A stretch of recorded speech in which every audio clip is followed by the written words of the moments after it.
Hey, welcome to the show. Today, my guest is Jim Newman, who is a non-duality speaker. Talks a lot about non-duality and does it in a different way than a lot of people out there who are talking about non-duality. And just to dip into my past a little bit, how I found Jim is I was an ardent seeker for a while there, doing lots of practice, lots of inquiry. And at some point in time, a few months back, it dawned on me that this student-teacher relationship was sort of perpetuating the sense of separation. And at that point, I was kind of without a man without a country, so to speak.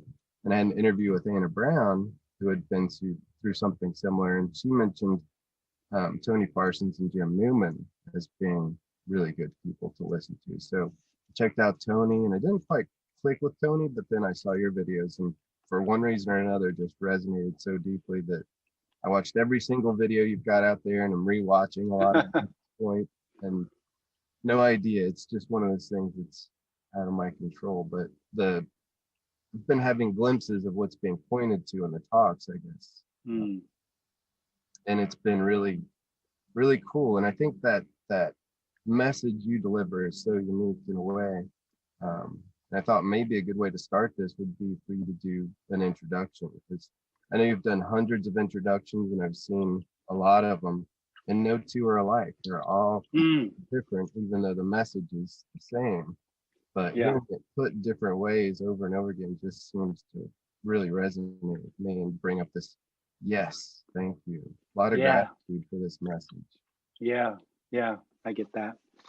Okay, so so what we talk about, or what this discussion will be about, is that what's arising or what's appearing or this is all there is. It is the beginning and end. So this doesn't actually have a reality behind it, nor does it have a reality within it. It's simply an appearance. And in that, or as that, it's already without need. There's no longing intrinsically present within the appearance itself. There is, however, a need that arises in bodies like these. And that need we generally call me, I am, or the person, the self. And that need arises as an experience of separation. The experience of separation is well, it begins or arises out of a contracted energy, and that arising is a centered knowingness of the appearance, which is completely illusory. And that centered knowingness then goes on a journey called my life of trying to find endless more knowing. Is basically all I'm looking for. Enough is what I'm looking for. I'm looking for enough, and all I can find really through experience is more knowing. I can just experience more, and that's what I do. That's what I does. There isn't an I. That's what I does. As a function, it's not somebody in there. This isn't a judgment about what should or shouldn't happen. It's just what I does as it goes, and it starts to seek. It seeks through money, or different, any experience at all. And sometimes it goes to spirituality, and in spirituality, it's all to do about, about me. All of it has to do about me. That's actually one of the core experiences of this arising need, is the entire appearance is suddenly all about me. Now, the individual, the experience of separation is simultaneously also the appearance. So the message, I think, in some ways unique in that it has no expectation, no demand, nothing on offer, and no need for anything to change. That's not the point of the message. The message is just simply a reflection to the experience that something needs to happen, to that experience of separation, that it doesn't. Nothing does need to happen. Not even the end of the experience that something needs to happen. That's not a problem. It's a problem for that experience, but it's not intrinsically a problem for the appearance, because there isn't anything. So the appearance isn't like waiting for something to happen. It's not waiting to become, like the experience of the separate individual has. I'm waiting for something to happen. I'm waiting to become. The appearance actually doesn't have any energy like that in it at all. It has no intention. Because, or as a result of, or the mirror reflection of that is, it's unconditionally free already. Whatever arises is unconditional freedom. So that it's even the experience that something needs to happen. Even the experience that I know I'm here and everything is out there and I'm trying to find something to make myself feel better, that's also unconditional freedom appearing as that need. And the message is simply a reflection back to that need, which comes and seeks. And all the reflection is nothing needs to happen. There isn't anything to find. There actually isn't an individual. That what is already complete. Yeah. I've made some notes based on different things I've heard you talk about in the past, and I thought I would just throw some out and let you kind of riff on them. All right. You've used the term psychosomatic misunderstanding before. Yeah. It's kind of an interesting way. I don't say that too much anymore. It sounds a little psychological. Mm-hmm. And it's more profound than a misunderstanding. Where I was coming from is at some point it might be seen by no one that the energy of separation arises out of a contracted energy in the body. And that then turns into, or out of that arises the need, or knowing as a need. Funny, knowing isn't the satisfaction, or if it is, it's very short-lived. And then it demands more knowing. And that knowing arises the individual. And so that's a misunderstanding of the appearance. Nothing actually needs to be known. Mm. And psychosomatic because it comes out of the contracted energy in the body. One of the things you've said in the past about when people ask you about the difference between you and them and their experience, and you've said there's no longer a need for things to be better or different. Yeah. I also say there isn't any difference, which I think is closer to the point. Yeah.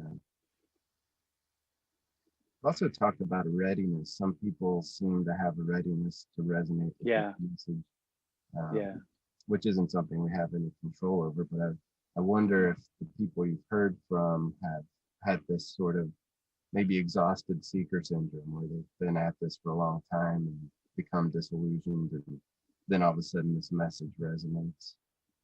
Well, because the resonance doesn't have anything to do with the seeking energy. There are people who or bodies where the me falls away in the middle of meditation or in the middle of gambling. It doesn't really, it has no, or walking down the street, there is no connection because it doesn't really happen. So there's no way to draw a line from an exhausted seeker to awakening. Makes sense. It doesn't happen because this is already what we're talking about. And the end of seeking isn't actually something that happens. It's the revelation that there was never a real seeker. So if you could say it's an unhappening, but that's just mind fuck really, because I'm just saying nothing happened. It's that's really one of the things that comes up when it's over is that nothing happened. That was an interesting thing that came up listening to your talks, was the recognition that all this apparent spiritual progress the Trey characters made and all that stuff never happened. It apparently did. Your history isn't yours, but it is an appearance. What's not is it being yours. That's the illusion. But there's an apparent history to this body that did all these things. It just doesn't belong to anyone. Yeah, that's one of the things you've talked about in the past. The only illusion is the sense of me, that this is happening to me. Yeah. And the rest is more an appearance. Well, it just is an appearance. Yeah. The difference is when that separation, it happening to me, that happening to me is the experience that what's happening or the appearance is actually real. Time is real, space is real. And with that comes, as we talked already, a need. It comes with the experience of meaning and purpose, the experience of free will and choice. And that's sort of a matrix of how to find the solution to my predicament of what is this about, who am I, what is life about, and how do I find the answers to it. Meaning and purpose and my free will and choice are sort of like the mechanisms that I use in order to get through my life and find what I feel the answer to those questions would be. Yeah, I've had glimpses of the space and time being an illusion as well, just listening to that and realizing that there's just, you talk about the perpendicular versus, there's not a continuum here. There's just this immediacy of what's arising. And it can appear as a continuum. Mm-hmm. Yeah. The perpendicular, I just think it's interesting because the perpendicular, it's just a model, and I know it falls down, but the perpendicular, you could say, is this. And the, what is that? Perpendicular and horizontal? Yeah. Is then the experience of time is real. And so that's being crucified on the cross is the experience of real time. That's my real time. Mm-hmm. And there's a lot to do. There's a lot, the whole experience of real time and I'm real and my life is real is an experience of trying to work this out. And not only can it not be worked out, it doesn't need to be.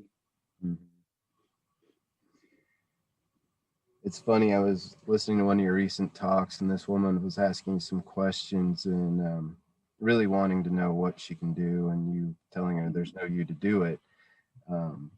And her like, this is a horrible message. And you said, yes, it is. There's nothing for you. You said, and it's still hopeless. And she just started laughing hysterically because she kind of got it. It was, and it's a relief, you know, the hopelessness. I don't have to wake up. I'm not doing this. It's just hope. It's kind of cool. The hopelessness, you wouldn't think hopelessness would have a joyful feeling to it. Well, it's such a confinement. Hope is such a constraint because it's never this. Hope is never this. Hope is always going to happen in the future. It's just as part of the function of that experience of separation, of a better experience. That's hope, a better experience. What's next? That's what it is. And in a way, hopelessness is a little misleading. For the experience of separation, it's absolutely hopeless. But as without context, there is no need for hope or hopelessness. They lose their relevance. I think one of the more powerful words I've heard you use a number of times is already. Yeah, of course, that really sinks in. I think it's just a reminder that there's nothing that needs to happen. It's there's already no you. There's just what's arising, and it's already. I love that word. Yeah. I think one of the things that people find hard to swallow is there's no meaning or purpose to any of this, but that's mainly because there's not a continuum. There's nothing leading to the next moment, nothing led to this moment. And in effect, what's arising is, I don't want to say independent of past and future, but it's just simply this. I like your website, simply the Well, it's actually not without past or future. It's all included. So it's not going anywhere, but it includes the past and future. They're just not real. But I don't remember what the question was. I think that probably answers it. Good. Yeah, I like that this message exposes the fallacy that there's an individual who can find freedom. That kind of gets back to what we're talking about. It's an exclusive thought. It's exclusivity, and it has to do with authority.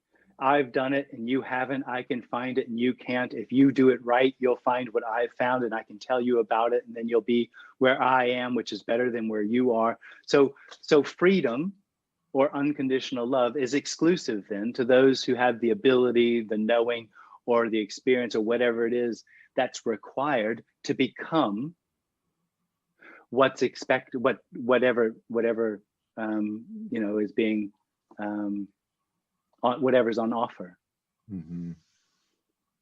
And this message points out that unconditional freedom or unconditional love couldn't possibly be exclusive. If it were, what would the point be? I mean, it has no relevance anymore. Right. If it weren't already everything, then only certain people would be able to find it. Certain people who are very good at concentrating, for example, or certain people who are very good at doing one thing or the other would be the only ones where the unconditionality of the freedom, and then it wouldn't be unconditional anymore, would it? It would be personal, because it wouldn't be this. It would be something which it requires an act to become. So it's personal, because the only thing that becomes is the individual. It's the only one that has the experience that time is a real continuum instead of just an apparent, which has no real relevance. It just appears. For the individual, it has a real relevance. And a teaching or something like that says that, yes, it does. And that relevance is that you can, if you do the right things, if you behave in the right way or meditate or do whatever you're supposed to do enough, you will find the unconditional freedom. You will find enlightenment. It's an idea of personal enlightenment. Yeah, There is no such thing. Okay. Sorry. That was one of my questions. That doing a lot of inquiry, it occurred to me that inquiry leads to recognition there's no I, but leaves intact the one who knows there's no I. Yeah. Yeah, you've talked, a lot of people ask you about meditation and different practices, and I believe the response is there's nothing right or wrong with any of that, but if the intention is there in meditation to bring about a better experience, the reminder is that you're already, it's already what you're seeking. That's right. Yeah. It's not it's not actually what's being sought. The experience of separation seeks knowing. Like you said, self-inquiry is about knowing. It's knowing the one who knows there's no one. It's finding that position. So that's what seeking is about, is finding more knowing. And meditation intention doesn't change the fact that it's already unconditional. Mm-hmm. That is the difficulty. That is the dilemma for the experience of separation, is it feels like something needs to happen. And that experience of something needs to happen is exactly where the intentionlessness of the appearance hides. Like that. Yeah. One of the things you've said in the past too is that the deep down people already know this. This is just permission in a way, this message. Yeah. And you can tell people that don't want to hear it. They'll actually just avoid it at every turn. Just they don't want to hear it. Nobody makes that choice, but you can just sense that, because it is, if there's an openness, as you said, or a readiness, or which isn't a person's readiness or openness, nobody would ever choose this. It couldn't possibly be, because it doesn't have anything on offer for the chooser. But if there's that openness, it's just immediately obvious that what's being said is undeniable. That this, in the sense that this is already, and that it doesn't require any understanding, any action for it to be. One of the things you've said in the past, when the me drops away, it's almost unmentionable. Oh, it's not worth mentioning. Yeah. It's not worth mentioning. It's not, the individual, the experience of separation has something in it about being special. And so it expects that the solution to its very complex problem itself is going to be something special that will reflect its expectation, because it's a really big issue. It's complex and complicated. It encompasses the entire world, including wars and famine and the earth and good eating and health. And which religion do I choose? It's all very complex. And so it expects that the end of that problem, or the solution to that problem, is going to be reflected in that complex, complicated, so world-shattering sort of way. And really, the end of seeking is not worth mentioning. It's exactly the opposite in a way. It's the end of that huge complication that I am, revealing an absolute simplicity that, like we said just a second ago, is obvious. When there's an openness, it's already obvious that this is already. Now, that this is complete and whole is obvious, is not obvious if there's an experience of separation going.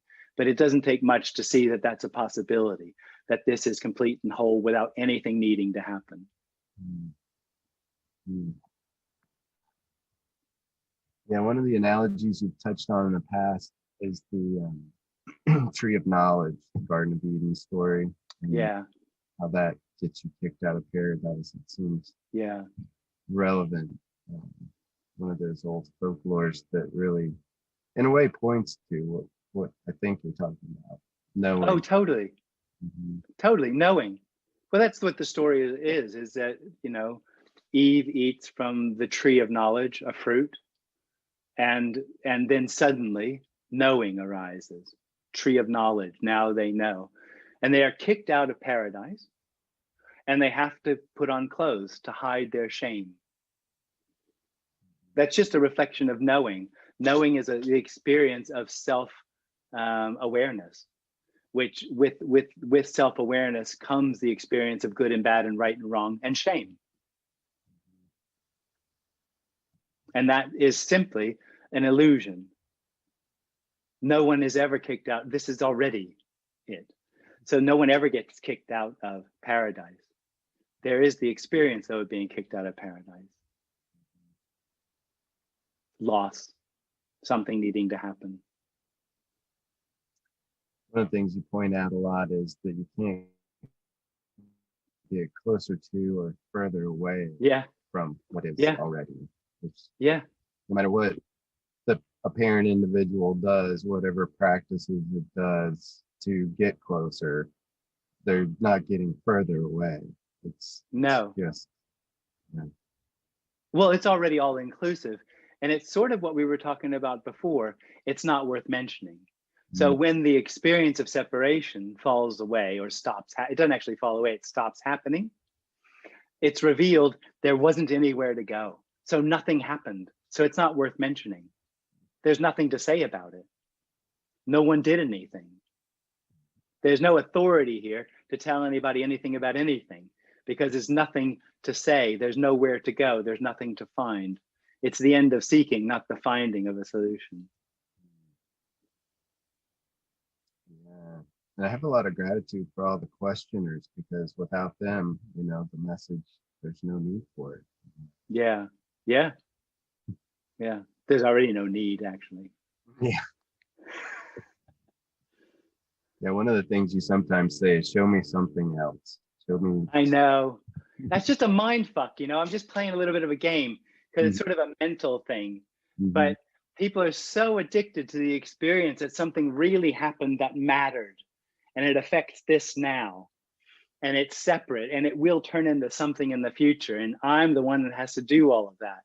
And for that to hold true, you'd have to be able to, it would have to be verifiable that there's a real past when this important thing happened that brought about the real now, and the real future where it's going to become something. And that you can't do that, because you can't show anything but what is. Yeah, one of the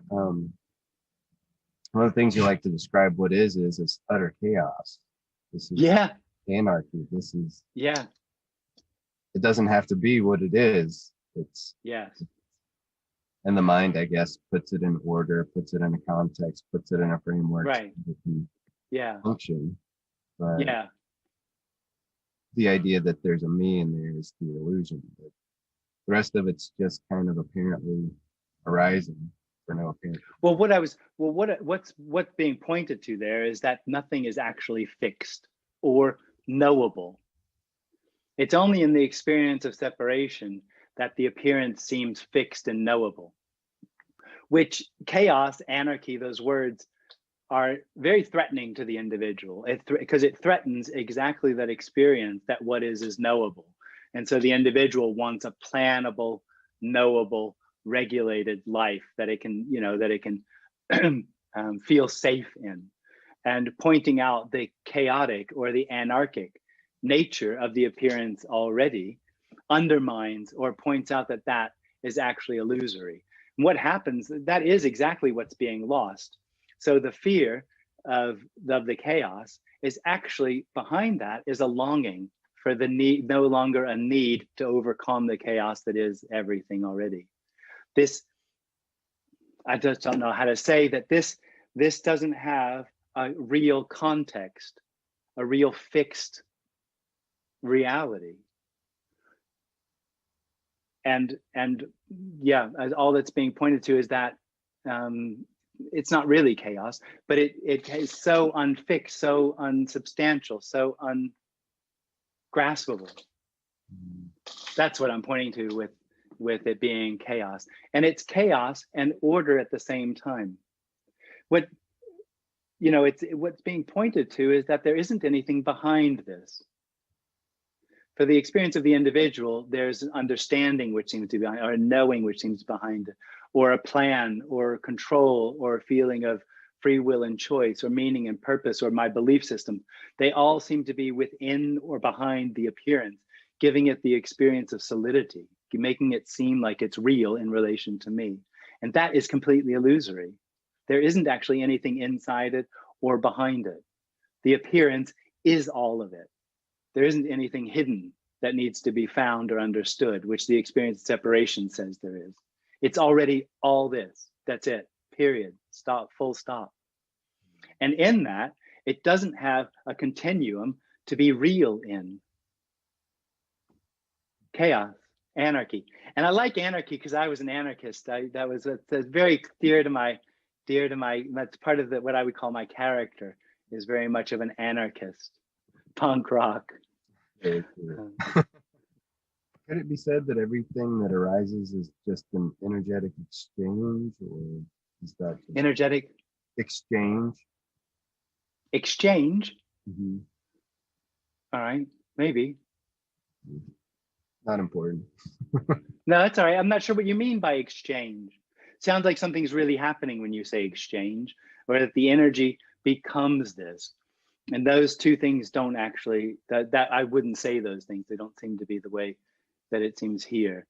So this actually doesn't become, and the energy that this isn't the energy becoming the computer screen. It is computer screening. So the appearance is actually no thing, thinging, or the infinite, finiting. It is not separate, it's the same thing. It's just impossible to put into words, because there's no way to take a word that would contain everything that appears, because every word is everything at the same time. Yeah, one of the things that comes up is there's no one talking to no one, so there's just words arising. Yeah. And theoretically someone listening, but there's none of that's separate. It's all just what's arising. Yes. Yeah. I like that this message doesn't make concessions for the seeker. A lot of people want to know what they can do, but there's no concessions made with this message, like the concessions made by a lot of non-dual teachers that give out practices and things like that. Yeah. Which should come with a warning label about, what you seek is already, this is not getting you closer to where you want to be, but go ahead and do it. Yeah. Well, I don't, no concessions. It's not like an effort or a position that it doesn't give concessions. There isn't anything to be done. If there were something to be done, then what we're talking about would be personal. It would depend upon a certain action, a certain happening for it to be. And that just isn't the case. So there isn't anything to offer. and there's no one to, what is concession? What's the adverb of concession? Concede with? There's nothing, there's no one to make concessions with. What's longed for is what is already. And so, you know, at the same time, you have to say that if there are things on offer, if there is a prescription, then there would be somebody offering that to someone else who's had the experience or has the experience that what's longed for is personal and can be found and is limited to certain activities or certain intentions. And that's just not the case. I know that this, when we look at the past, sort of irrelevant here, but I think I'm curious about whether or not encountering Tony Parsons and the message contributed in some way to the falling away of the me in the world of apparent causality. Yeah, apparently. You've also talked about how the individual can achieve certain states of higher consciousness, I am God, those types of things, but they're really not what's being pointed to with this message. No, it's personal. Mm-hmm. It has to do with I am. It feels impersonal, I know that. But it has to do with what I've achieved or what I can maintain or what I can hold on to. It has to do with my awareness and my intention. It has to do with me. So it's still part of the illusion. Yeah, it is. I think it's also one of the things you point out to people when they're asking questions is you never did that, because they're talking about a story that happened in the past. Yeah. And the answer is you never did that. And I think a lot of times I hear a pause in these questioners where there's it's kind of thinking in a little. What? I think that comes up often when people are asking, when they sort of get a glimpse of what we're talking about, then the question comes up, well, what do I do next? Or how am I going to pay the bills? Or how am I going to go to work and get up in the morning and shave and all those things? And the response is that nobody's ever done it. See, the experience is that there's someone in here who has been in control of what's happening, more or less. And so if there's no one, who's going to control what's going to happen? It'll turn into chaos or anarchy. And the response is that nobody's ever done anything because there isn't anyone. You know, what's truly longed for, what's truly wanted is anarchy. The end of the confined experience of something needing to happen, something needing to be held together, controlled, secure. That's death. That's living death in a way. What's longed for is the expansiveness, the end of that need to know, for something to happen, to be in control. That's what's longed for. And feared the most. Yeah. Yeah, that's beautiful. A lot of warm and tingly energy here. Yeah. Yeah. It's just a beautiful message, and I'm glad I can somehow be a part of possibly introducing others here. Yeah, cool. I don't really have any other questions. I don't know that you just sum it up so well. There's nothing that really... I'm not very talkative. It's very simple. Mm-hmm. You know, the message, what we're talking about, it's really incredibly simple. It's not complicated. It doesn't have to do with knowing anything or some sort of intellectual, experience or activity. It's the simplicity of what is already. So simple. Yeah. Well, thank you very much, Jim. Oh, thank you, Ann. Thanks. Yeah, lots of love to you and gratitude. And I know you're not responsible for the message, but no. But it's thank God. I know. be the worst thing in the world being a spiritual teacher. Just imagine. Oh God.